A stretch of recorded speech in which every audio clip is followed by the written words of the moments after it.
Hi friends, అందరికీ నమస్కారం. Welcome back to employees news today channel. ఉద్యోగులు, టీచర్లు, పెన్షనర్లకు సంబంధించిన ముఖ్యమైన అప్డేట్స్ అన్నీ కూడా ఎప్పటికప్పుడు మన ఛానల్ ద్వారా మీకు తెలియజేయడం జరుగుతుంది.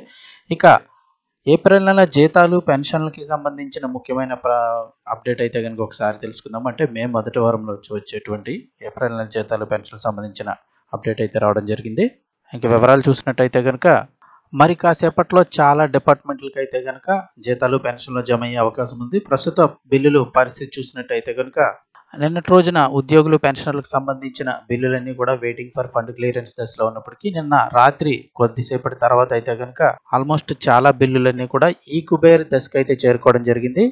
ప్రస్తుతం బిల్లుల స్టేటస్ చూసినట్లయితే పేమెంట్ పెండింగ్ స్టేటస్ ఏమింది అంటే ఇన్ ప్రోగ్రెస్ పేమెంట్ ఫర్ ఈ కుబేర్ దశకు అయితే కనుక చాలా వరకు బిల్లులు అయితే చేరుకోవడం జరిగింది. ఇక ఈరోజు ఉదయం 10 గంటలు దాటిన తర్వాత అయితే కనుక ఉద్యోగ పెన్షనర్లకు అందరికీ కూడా జీతాలు, పెన్షన్లు జమ అయ్యే అవకాశం అయితే కనిపిస్తుంది.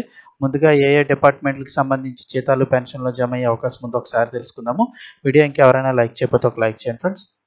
ప్రస్తుతం ఏపీ ఉద్యోగులు, పెన్షనర్లకు సంబంధించి బిల్లుల వ్యవహారం చూసినట్టయితే విద్యాశాఖ, న్యాయశాఖ, అలాగే పంచాయతీరాజ్, వాటర్ రిసోర్స్ డిపార్ట్మెంటు, అలాగే రెవెన్యూ డిపార్ట్మెంటు, వాటితో పాటుగా కమర్షియల్ ట్యాక్స్ డిపార్ట్మెంటు, గ్రామ వార్డు సచివాలయ ఎంప్లాయీస్ వీళ్ళందరికీ సంబంధించి బిల్లులు చాలా వరకు కూడా ఈ కుబేర్ దశకు అయితే చేరుకోవడం జరిగింది. అలాగే చాలా వరకు పెన్షన్ బిల్స్ కూడా ఈ కుబేర్ స్టేటస్లో, ఈ కుబేర్ దశలో అయితే ఉండడం జరిగింది.